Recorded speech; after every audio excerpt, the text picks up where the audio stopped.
Hello, Mike Balducci. I'm with Creator IQ.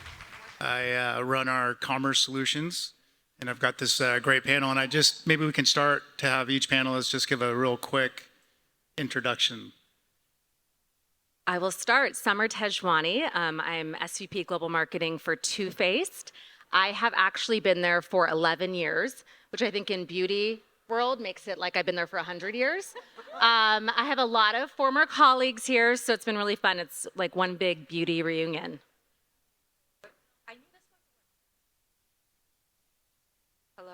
Hello. Hi, everyone.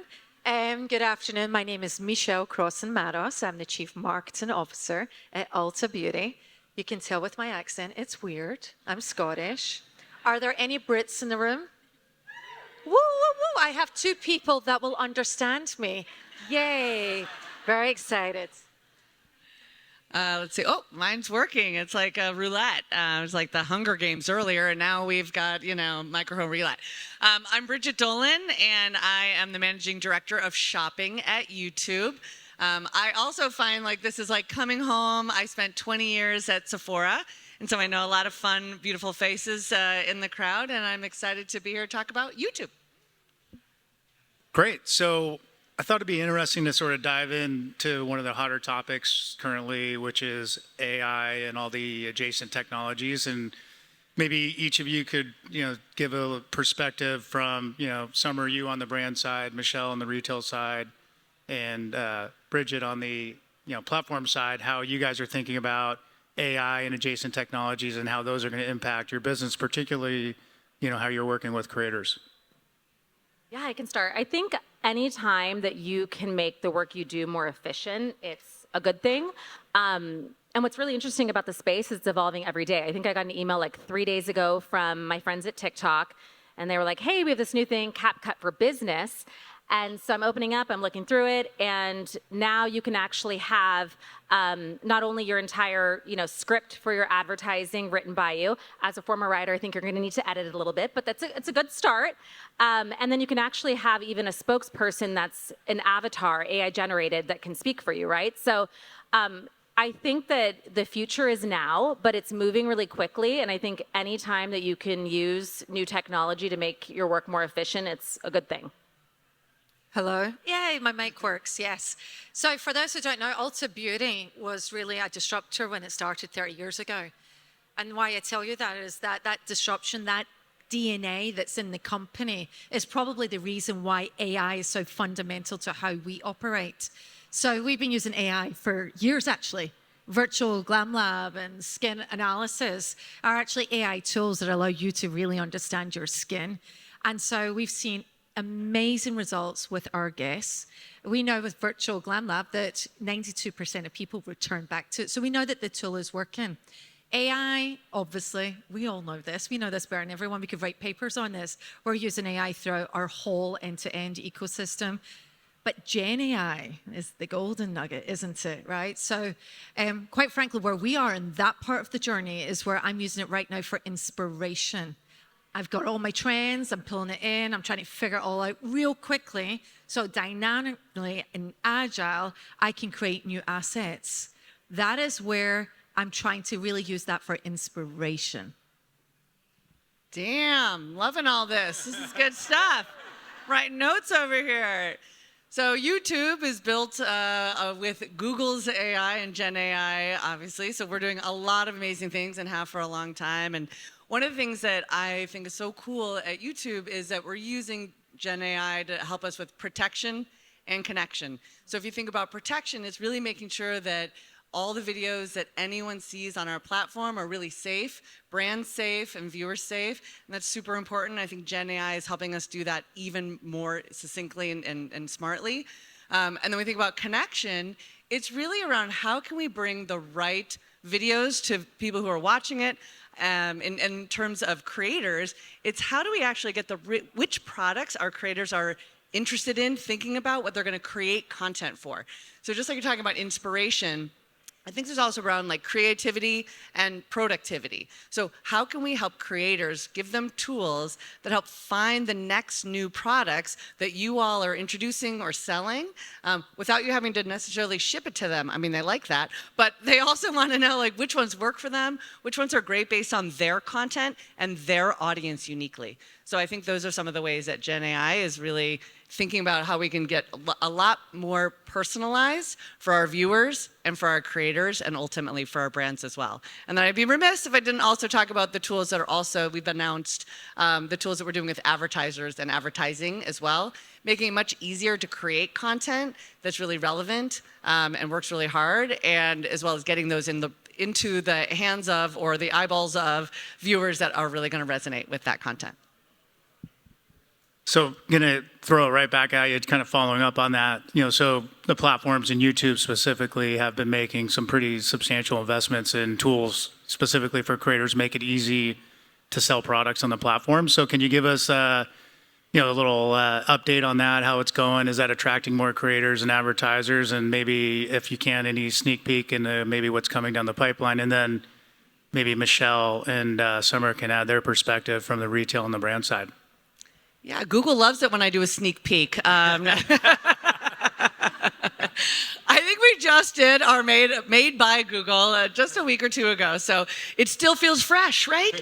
But it really actually is around these tools about when you think about, we have a lot of creators who have built their credibility on long form video. So this video on demand concept that is something that is kind of the gift that keeps giving, honestly. Our creators, they make this connection with their viewers, and they really have this fandom. Their creators will listen to them and trust them, and I think that's really unique on our platform to have that kind of, they'll keep coming back to those videos. Those videos last a really long time, and people want that expertise and that passion that our creators have.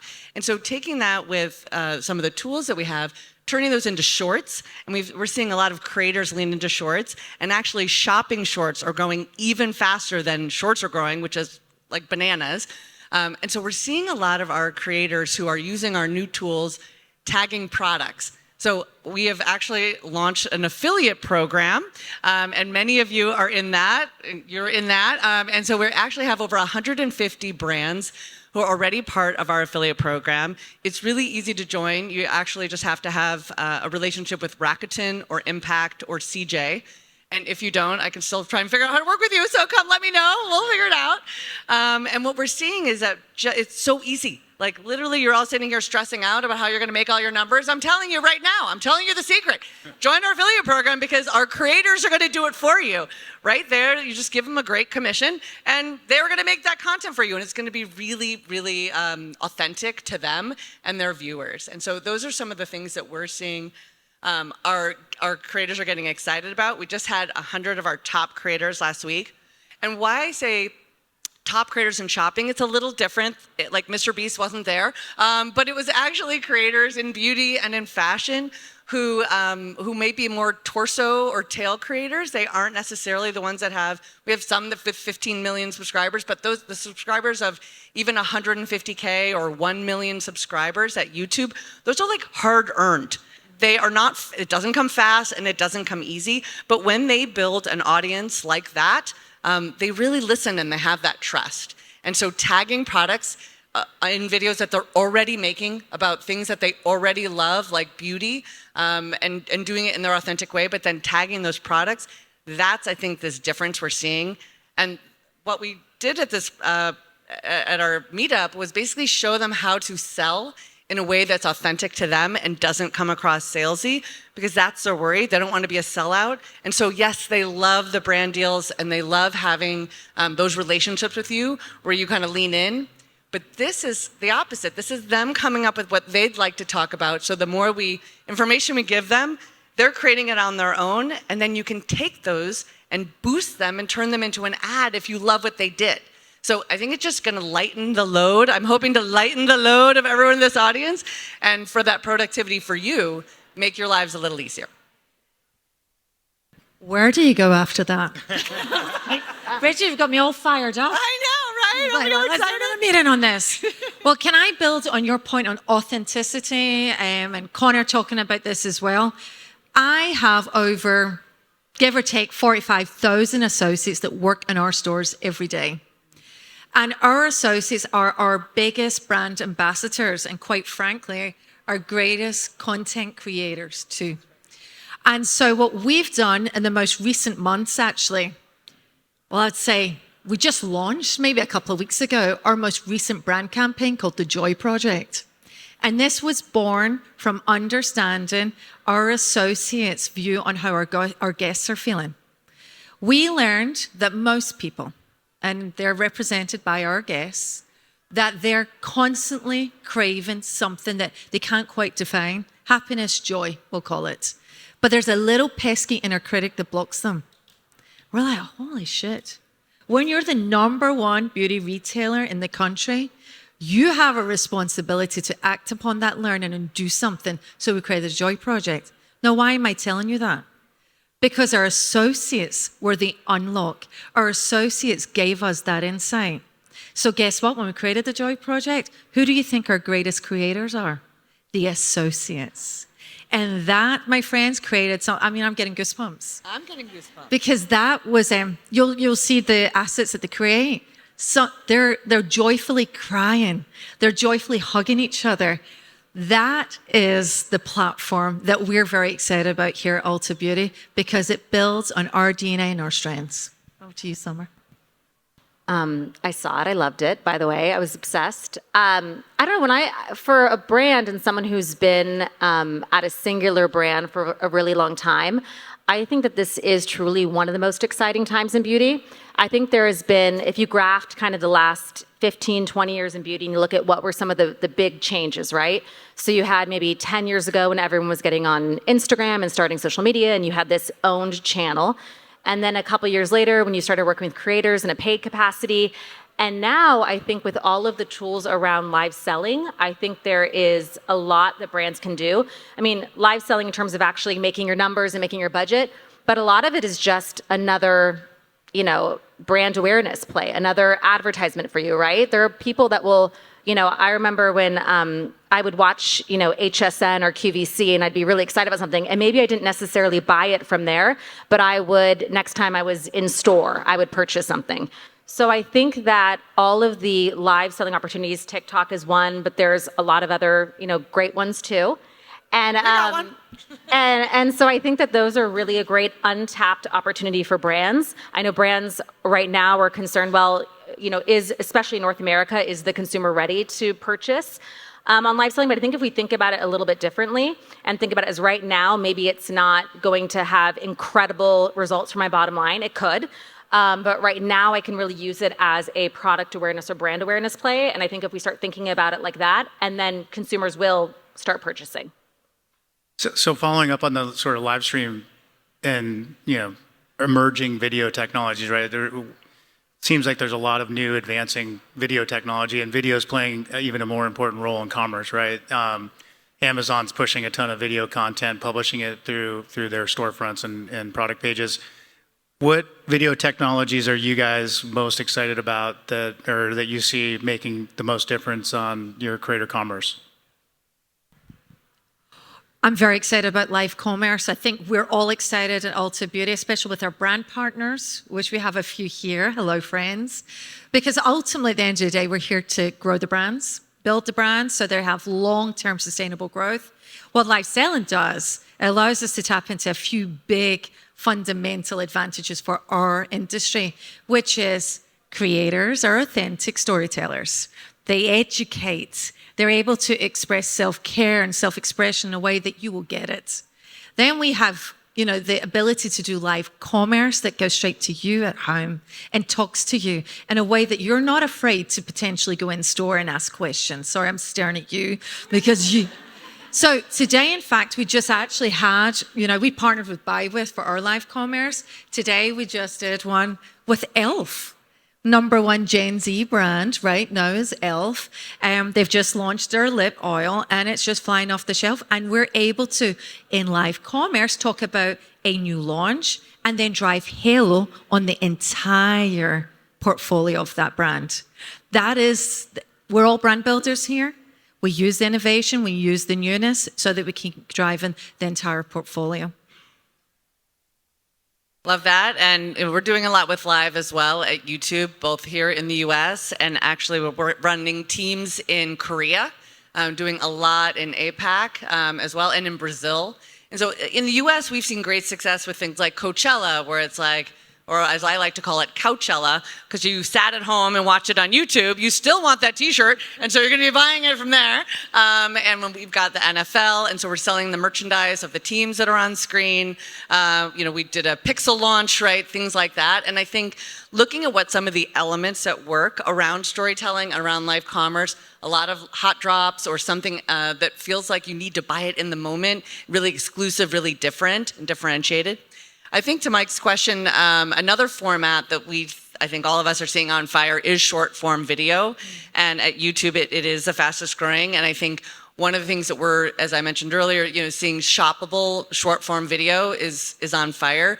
So across all of video, we've had over 150 billion views in 2022 of videos with products tagged, products associated with those videos, shoppable videos on YouTube. And I think what I love about Shorts as a huge opportunity for brands and a huge opportunity for creators is, I think the thing that works best on YouTube is this authentic, it doesn't look super staged, it doesn't have high production value. And so it's cheap and fast and easy. And I think we're seeing a lot of success with like single product or single brand posts for creators and for brands on our Shorts platform. It can be 15 seconds, it can be 30 seconds, but it almost takes what you talked about, Mike, with like the product page video that we all know and love. It basically is like a quick review of like why this product is amazing. And I could watch on YouTube a 20-minute video from one creator, or I can see like 5 in the same amount of time, like 7 videos from different creators saying how amazing this product is. So I think that we have viewers who love our long form and they want that connection with their creator, and they follow them and they have that fandom. And we also have kind of our short attention span, but like really give me the goods shorts that is just going like hotcakes. So, and we have live, and so we are the platform that has all 3 of those, and so it makes it for a creator to be able to throw 2 different ones, maybe drop something live, turn it into a long form video about what they loved about it, and then make shorts that either drive to that live or just like get you going. And so we're seeing a lot of people playing, which I think is the most fun. I would also add to that, Mike, I think that for marketers or for brand builders in this room, a thing that's really important as live is becoming, so much bigger, right? And we all are going to need to be on it at some point or another. What I would say is don't overthink it. And it's more important to go out there and test it out, see what's working for you, what works for your brand. And I think the hardest part will actually be how to work cross-functionally with people within your department, because if you're in social media right now and you're working with influencers, creators, you're really in your own ecosystem. Like someone, over in sales or e-commerce, they may come over and try to offer an opinion, but you're doing your own thing, right? And with live selling, you have to bring in so many other stakeholders. You're bringing in e-commerce, sales, you're bringing in IT in some capacities, you're bringing in legal, you're bringing in all these other functions, and it's not just for a one and done type, meetup. It's consistent and ongoing. And I think that is probably going to be the high EQ tools that we're probably all going to have to flex a little bit more as we move into that space. Great. So lots of shopping happening online, particularly in beauty, but lots of transactions still happening offline, right? I think 25% or so of sales in the industry are still in store. And Michelle, you mentioned how you're leveraging your associates. What I'd like to get your perspectives on, and Bridget, particularly Google Ads does have really good and unique in-store attribution. But I'd like to get your guys' perspective on how you think about how online drives offline and how you maybe try to approach measuring that. One slightly different take on this is, as I work with creators every single day, one of the things that I I don't know why I was kind of shocked by this, but they all want to actually film in your stores. So they were asking me, they're like, can you ask the brands if we can film in their stores? And I was like, go buy a donut, bring it to the store director at your local store. Like, that might be easier than me going to every single brand. But I think there is something about rethinking this old paradigm that, like, no one's allowed to film in our stores and we can't, like open your stores. Your stores can be a beautiful, amazing platform to allow content creators.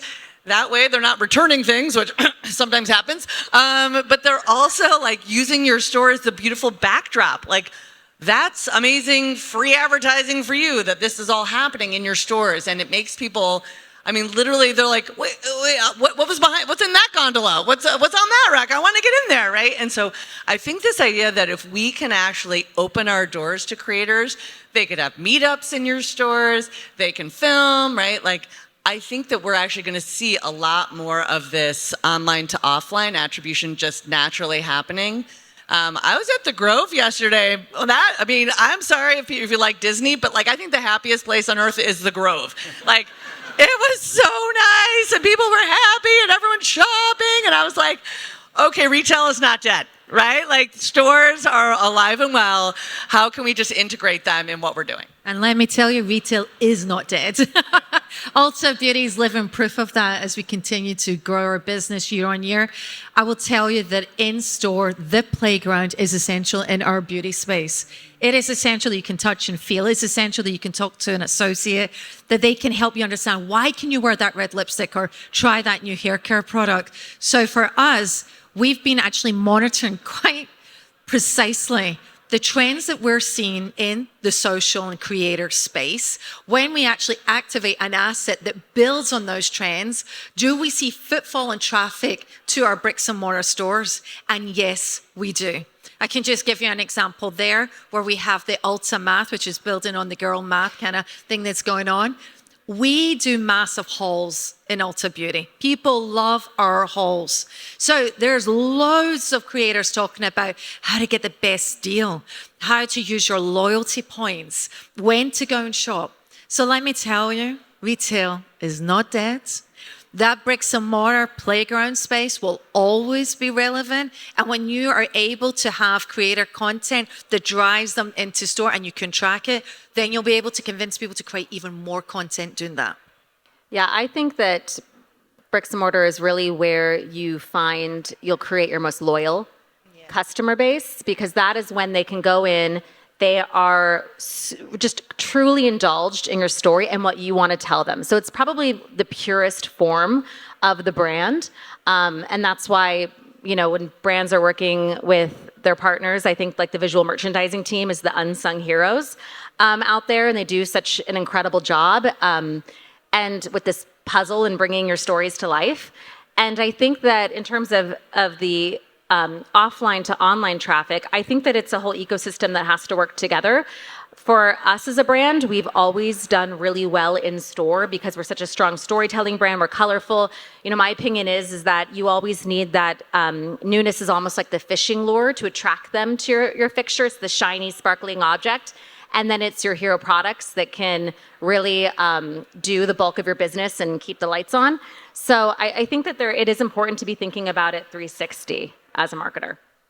Great. And unfortunately, we're running out of time. I feel like I could sit up here and talk to you all for another hour or so, but really appreciate your guys' support here and your honesty and your expertise in this area. So thank you for participating. Thank you. Thank you. Thanks, everyone. Thank you, everyone.